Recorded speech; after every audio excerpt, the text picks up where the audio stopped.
Hi dear friends, നമസ്കാരം. ഞാൻ Seena. Welcome back to our YouTube channel S industries life coaching and wellness. ഇന്ന് ഞാൻ സംസാരിക്കാൻ പോകുന്നത് ഒരു ലൈഫ് കോച്ചിങ്ങിന്റെ ബാക്ക്ഗ്രൗണ്ടിൽ നിന്നിട്ടോ ഒരു സൈക്കോളജിയുടെ ബാക്ക്ഗ്രൗണ്ടിൽ നിന്നിട്ടോ ഒന്നുമല്ല കേട്ടോ. ആസ് എ പേരന്റ്, അതായത് ഒരു അമ്മ എന്ന് പറയുന്ന ആ പൊസിഷനിൽ നിന്നിട്ടാണ് ഞാൻ ഇന്ന് സംസാരിക്കുന്നത്. പറഞ്ഞതിപ്പോൾ കാര്യം മനസ്സിലായില്ലേ? വേറൊന്നുമല്ല, പാരന്റിങ്. ഞാൻ പേരന്റിങ് പഠിപ്പിക്കാൻ വന്നൊന്നും ആളൊന്നും അല്ല കേട്ടോ. അങ്ങനെ പേരന്റിങ് ആർക്കും പഠിപ്പിക്കാൻ പറ്റില്ല. അത് നമ്മുടെ മനസ്സിൽ നിന്ന്, നമ്മുടെ ഉള്ളിൽ നിന്ന് വരേണ്ട കാര്യം തന്നെയാണ്. ഒരു കാര്യം ഞാൻ പറയട്ടെ, ഇപ്പം നമുക്ക് എല്ലാത്തിനെ കുറിച്ചും ബുക്കുകളുണ്ട്, ഒരുപാട് വീഡിയോസ് ഉണ്ട്, അങ്ങനെയൊക്കെ ഒരുപാട് കാര്യങ്ങളുണ്ട്. എന്നിട്ടും എന്തേ 100 കൂട്ടം പ്രശ്നങ്ങൾ. എന്നറിയാവോ? വായിക്കുന്നത് നമ്മൾ ശീലമാക്കണമല്ലോ, അതാണ് പ്രശ്നം. വേറൊന്നുമല്ല, പറഞ്ഞു വരുന്നത് കുറച്ച് സമയം കുഞ്ഞുങ്ങൾക്ക് വേണ്ടി മാറ്റിവെക്കണം. അത്ര മാത്രമേ ഞാൻ പറയുള്ളൂ. അതായത് ഒരപ്പനും അമ്മയും ആകുന്നതിന് മുൻപ് തന്നെ നമ്മൾ റെഡി ആയിരിക്കണം. മാനസികമായിട്ടും ശാരീരികമായിട്ടും അപ്പനോ അമ്മയോ ആകാൻ പോവാണ് എന്നുള്ള കാര്യം നമ്മൾ മനസ്സുകൊണ്ട് അത് അക്സെപ്റ്റ് ചെയ്തേ പറ്റൂ. എല്ലാവർക്കും ഒന്നും അത് പറ്റിയെന്ന് വരില്ല. പക്ഷേ പ്രഗ്നൻ്റ് ആണെന്ന് അറിഞ്ഞു കഴിഞ്ഞാൽ നമുക്ക് പറ്റുമല്ലോ. കാരണം അത് നമ്മളുടെ ഉത്തരവാദിത്വമാണ്. ഇത് ഉത്തരവാദിത്വം മാത്രമല്ല, ഒരാളുടെ ഉത്തരവാദിത്വം മാത്രമല്ല, കൂട്ടുത്തരവാദിത്വമാണ്. പക്ഷെ എല്ലാവർക്കും അങ്ങനെ ആയിരിക്കണമെന്നൊന്നുമില്ല. ഫാമിലിയിൽ നിന്നൊക്കെ ഫുൾ സപ്പോർട്ട് കിട്ടണമെന്നൊന്നുമില്ല. പക്ഷേ അവനറിയാവല്ലോ അവനവന് ഒരമ്മയാകാൻ പോവാണ് എന്നുള്ള ഒരു സത്യം.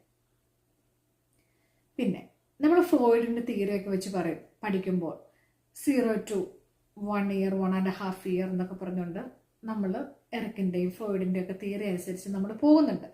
ഓരോ ഏജിലും നമുക്ക് കിട്ടേണ്ട ഒരുപാട് കാര്യങ്ങൾ കിട്ടിയില്ലെങ്കിൽ നമുക്കുണ്ടാകുന്ന ദൂഷ്യഫലത്തെക്കുറിച്ചും ഒക്കെ അവർ പറയുന്നുണ്ട്. ആ സയന്റിഫിക്കായിട്ട് അവർ പറഞ്ഞേക്കുന്ന റിസർച്ചിലൂടെ അവർ കണ്ടുപിടിച്ചേക്കുന്ന കാര്യങ്ങളും അതിൻ്റെ കൂടെ ബാക്കി ഒരുപാട് ഘടകങ്ങളും ഒക്കെ ചേർന്നിട്ടാണ് ഒരു കുഞ്ഞ് വളർന്ന് മുന്നോട്ട് പോകുന്നത്. ഇതിൻ്റെയൊക്കെ ഇമ്പോർട്ടൻ്റ് ആയിട്ടുള്ള ഒരു കാര്യം, അവരുടെ അപ്പൻ്റെയും അമ്മയുടെയും കയ്യിൽ നിന്ന് അവർക്ക് കിട്ടുന്ന ആ ഒരു സ്നേഹവും കരുതലും. സ്റ്റാർട്ടിങ് ഫ്രം ദെയർ, അവിടാണ് തുടങ്ങേണ്ടത്. ഒരു കുഞ്ഞ് കരയുമ്പോൾ അതിനെ ഓടിച്ചെന്ന് നിങ്ങൾ എടുക്കുന്നുണ്ടെങ്കിൽ അവിടെ തുടങ്ങും അവരുടെ വിശ്വാസം. നമ്മൾ മാറ്റിവെക്കണം കുഞ്ഞുങ്ങൾക്ക് വേണ്ടി സമയം. എന്താ നമുക്ക് മാറ്റിവെക്കാൻ പറ്റാത്തത്? പറയുമ്പോൾ ഒരുപാട് കാര്യങ്ങളുണ്ടാവും. എനിക്ക് ആ പണിയുണ്ട്, എനിക്ക് ജോലിക്ക് പോകണം, അത് ഇത്. പക്ഷേ അങ്ങനെ മാറ്റിവെച്ചില്ലെങ്കിൽ നമ്മൾ തന്നെ സങ്കടപ്പെടേണ്ടി വരും. അതായത് പിന്നെ പിള്ളേർ വളർന്നു വന്നു കഴിയുമ്പോൾ ഈ പശുവിൻ്റെ ഒക്കെ കയറിൻ്റെ അറ്റത്ത് പിടിക്കുന്ന കാര്യം അറിയാമോ? അതായത് ഈ പശുവിനെ അഴിച്ചങ്ങോട്ട് വിട്ടേക്കുക, അതിൻ്റെ കയറിൻ്റെ അറ്റത്ത് എങ്ങനെ പിടിച്ചു കഴിഞ്ഞിട്ടുണ്ടെങ്കിൽ അത് പോവണ്ടാത്തടത്ത് പോകുമ്പോൾ അതിനെ പിടിച്ചു വലിക്കും എന്ന് പറയുന്നത് പോലെ തന്നെ ആയിരിക്കണം മക്കളുടെ കാര്യത്തിലും. സ്നേഹം എന്ന് പറയുന്ന ആ ഒരു കയറുണ്ടല്ലോ, അതിൻ്റെ അറ്റത്ത് അങ്ങോട്ട് പിടിച്ചേക്കുക. അവർ കയറും. അവർ എവിടെയെങ്കിലുമൊക്കെ മേയാൻ പോവും. പക്ഷേ ആവശ്യമില്ലാത്ത സ്ഥലം കണ്ടു കഴിഞ്ഞാൽ പറ്റില്ല എന്ന് പറഞ്ഞ് അങ്ങോട്ട് പിടിച്ചേക്കുക. അങ്ങനെ പിടിക്കണമെങ്കിൽ നമുക്ക് അവരുടെ സ്നേഹമുണ്ട് എന്ന്, നമുക്ക് അവരുടെ കരുതലുണ്ട് എന്ന് അതിനു മുൻപ് അവരെ ബോധ്യപ്പെടുത്തിയിരിക്കണം. തെറ്റ് കണ്ടാൽ നല്ല വടിയെടുത്ത് നല്ല അടി വെച്ച് കൊടുക്കുക. ആ അടിയിൽ അവർക്ക് കാര്യവും മനസ്സിലാവണം. കാര്യം മനസ്സിലായിട്ട് വേണം അടിക്കാൻ വേണ്ടി. അല്ലെങ്കിൽ അടിച്ചു കഴിഞ്ഞിട്ട് കാര്യം പറഞ്ഞു കൊടുക്കണം, ഇതിനു വേണ്ടിയാണ് അടിച്ചത് എന്ന്. ആ മുറിവിൽ നിങ്ങൾ എണ്ണ പുരട്ടി കൊടുക്കണം. അപ്പം അവർക്ക് നിങ്ങളെ ഒന്നും ചെയ്യാൻ തോന്നില്ല. ഉമ്മ കൊടുക്കേണ്ടടുത്ത് ഉമ്മ കൊടുക്കണം, തലോടൽ വേണ്ടടുത്ത് അതും ചെയ്യണം. എന്നാലേ ഒരു അമ്മയോ അപ്പനോ ശരിക്കും ആകാൻ പറ്റും. അല്ലാതെ നമ്മൾ ഉണ്ടാക്കി കൊടുക്കുന്ന പൈസയുടെ മാത്രം കണക്കുകൾ വെച്ചിട്ട് ആയിരിക്കത്തില്ല. അതിന് ആ നോട്ടുകെട്ടുകളിൽ മാത്രമാണ് സ്നേഹം നമ്മൾ കൊടുക്കുന്നതെങ്കിൽ ആ നോട്ടുകെട്ടുകൾ മാത്രമേ അവർ സ്നേഹിക്കുള്ളൂ, നമ്മളെ സ്നേഹിക്കില്ല. അവർക്ക് ആവശ്യം ജീവനുള്ള അവരുടെ അപ്പനെയും അമ്മേനെയുമാണ്. അതുപോലെ ടാബും മൊബൈലും ഒക്കെ കൊടുക്കുന്നതിന് പകരം ബുക്കുകൾ അവർക്ക് വായിക്കാൻ കൊടുക്കുക. നല്ല നല്ല ബുക്കുകൾ വായിച്ച് മക്കൾ വളരട്ടെ. കുറച്ച് കണ്ണും കാതും തുറന്ന് പിടിക്കുക മക്കൾക്ക് വേണ്ടി.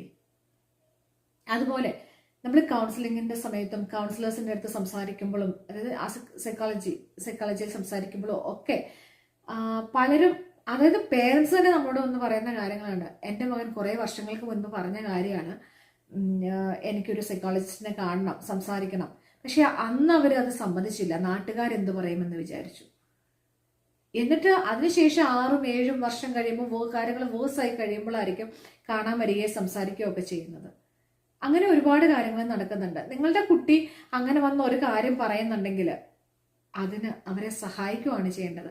അവർക്ക് തുറന്നു പറയാൻ എന്തെങ്കിലുമൊക്കെ ഉണ്ടാവും. അവരുടെ മനസ്സൊന്ന് ഫ്രീ ആവട്ടെ. കുട്ടികൾ സ്കൂൾ വിട്ട് വന്നു കഴിയുമ്പോൾ അവർക്ക് ഇഷ്ടമുള്ള ഭക്ഷണം ഉണ്ടാക്കി കൊടുക്കുക, പറ്റുമ്പോഴൊക്കെ ഒന്ന് ചോറ് വാരി കൊടുക്കുക. ഇതൊന്നും, അതായത് ഇതൊക്കെ പണ്ടത്തെ കാലം, അതൊക്കെ പഴയ കാലങ്ങൾ എന്ന് പറഞ്ഞ് വിടരുത്. ഇന്ന് ഈ കാനഡയിൽ ഇരിക്കുന്ന ഞാൻ ഓടിച്ചെല്ലാൻ ആഗ്രഹിക്കുന്നത് എൻ്റെ അപ്പൻ്റെയും അമ്മയുടെയും അടുത്താണ്. എനിക്കൊരു പ്രശ്നം ഉണ്ടെങ്കിൽ ഞാൻ വിളിക്കുന്നത് എൻ്റെ അപ്പനെ അമ്മേനെയാണ്. അവരവിടെ നിന്ന് നിനക്ക് വരെ പണിയൊന്നുമില്ലേ സീന എന്ന് ചോദിച്ചാൽ തീരാവുന്ന അതിന്റെ മേളിലുള്ള ഒരു പ്രശ്നവും എൻ്റെ ലൈഫിൽ ഇന്ന് വരെ ഉണ്ടായിട്ടില്ല. ഇനി എനിക്കറിയാം ഉണ്ടാകാനും പോകുന്നില്ല എന്ന്. കാരണം എനിക്കിവിടെ ഒരു പ്രശ്നം ഉണ്ടെങ്കിൽ, എൻ്റെ കുടുംബത്ത് എന്തെങ്കിലും ഒരു പ്രതിസന്ധി ഉണ്ടെങ്കിൽ അവരവിടെ നിന്ന് മുട്ടുകുത്തി പ്രാർത്ഥിച്ചാൽ, അല്ലെങ്കിൽ എൻ്റെ ഹസ്ബൻഡിന്റെ പേരൻസ് അവിടെ നിന്ന് മുട്ടുകുത്തി പ്രാർത്ഥിച്ചാൽ തീരാവുന്നതിൽ കൂടുതൽ ഒരു പ്രശ്നവും എൻ്റെ ലൈഫിൽ ഇല്ലാന്ന് എനിക്ക് ഉറപ്പ് ഉണ്ടെങ്കിൽ അത് അവരെന്നെ വളർത്തിയത് അങ്ങനെ ആയതുകൊണ്ടാണ്. അത് ഞാൻ കണ്ട് വളർന്നത് കൊണ്ടാണ്. ആ ഒരു ഉറപ്പ് എനിക്ക് ഉള്ളത് കൊണ്ടാണ്.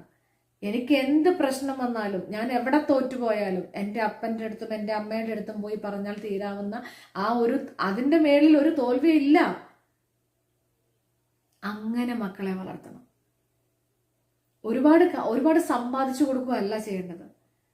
ഞാനൊരു കോട്ടയായിട്ട്, എൻ്റെ പ്രാർത്ഥന ഒരു സംരക്ഷണ കവചമായിട്ട് നിങ്ങളുടെ കൂടെ ഉണ്ട് എന്ന് പറഞ്ഞ് നിങ്ങളുടെ മക്കളെ നിങ്ങളൊന്ന് ഇറക്കി വിട്ട് നോക്കിക്കേ. ഒരിടത്തും വഴിതെറ്റിപ്പോവില്ല.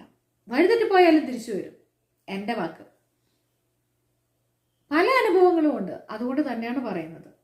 അതുകൊണ്ട് കുറച്ച് സമയം മാറ്റിവെക്കുക നമ്മുടെ മക്കൾക്ക് വേണ്ടിയിട്ട്. അവരെ ചേർത്ത് പിടിക്കാനേ അറ്റ്ലീസ്റ്റ് ഒരു 14 years വരെ നിങ്ങൾ തീർച്ചയായിട്ടും അവർ സ്കൂൾ വിട്ട് വരുമ്പോൾ നിങ്ങൾ അവിടെ ഉണ്ടായിരിക്കണം. അവരോട് സംസാരിക്കാൻ കുറച്ച് സമയം മാറ്റി വെച്ചേ പറ്റൂ. അത് ഇക്കാലത്തിന്റെ ആവശ്യമാണ്. അതല്ലാതെ നമ്മൾ ആരെയും കുറ്റം പറയാണ്ട് നമുക്ക് പറ്റില്ല. നമ്മൾ തന്നെ നോക്കണം, കണ്ണും കാതും തുറന്നു പിടിക്കണം, അവരുടെ കൂടെ ഇരിക്കണം. അഭിപ്രായ വ്യത്യാസങ്ങളും ഉണ്ടാവാം, എന്നാലും ഒന്ന് ആലോചിച്ച് നോക്കിക്കേ. ഇതാരും ചെയ്യുന്നില്ലെന്നല്ല, ചെയ്യുന്ന ഒരുപാട് ആൾക്കാരുണ്ട്. ഇനി ആരെങ്കിലും ചെയ്യുന്നില്ലെങ്കിൽ ചെയ്യണം. Thank you.